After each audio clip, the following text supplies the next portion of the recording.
Okay, this video is showing one of the reasons why I love PDFs. Many clients can't find their vector logos or don't have easy ways to share images with you. But if you can find PDFs, likely those PDFs were generated from a design program, and so you can pull out the brand assets that you need. So if I'm looking for something for a client that they have not been able to easily provide for me, I'll often search online for PDFs. So in this case, I looked for WVU magazine PDF and I found the library magazine. And here is a PDF of it.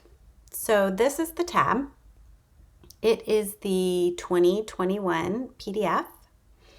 And I want to use this image for a project. I'm going to repurpose it. So what I'm going to do is download the PDF file. Okay, so you can see that I've downloaded it. All right, so I'm going to, if I right click on it and I say get info, this will tell me about this PDF file, and I can see that it was encoded. There's actually not too much interesting. Often you'll be able to see, hey, this came from InDesign or wherever, Illustrator. All right, so if I take this PDF and drag it to my Photoshop icon, it's going to let me import it, and I have options that I can import by page or by images.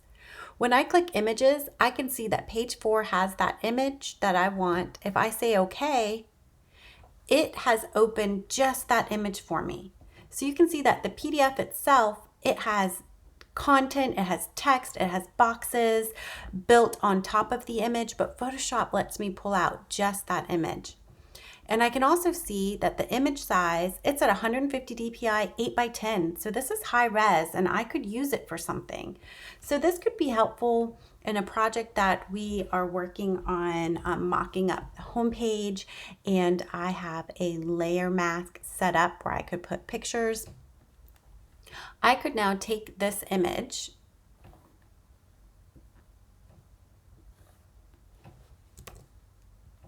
we don't want to stretch it. A historical picture from the library, drop the layer down, and now it could be part of my mock-up. So this is one of the ways you can get images for a client that you're working with from a PDF by using Photoshop.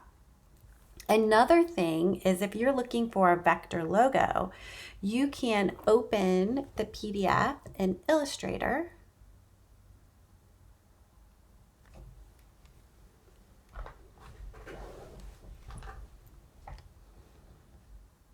Now in Illustrator, it lets you pick which pages to open.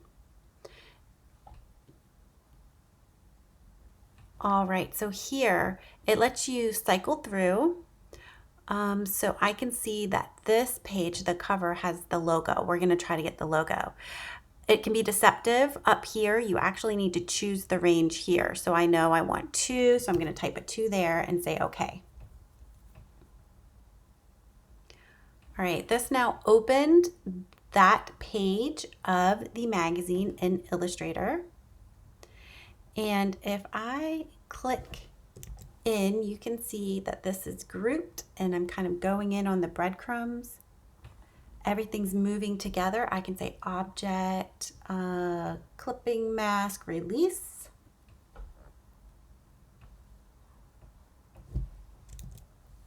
Object, clipping mask, release.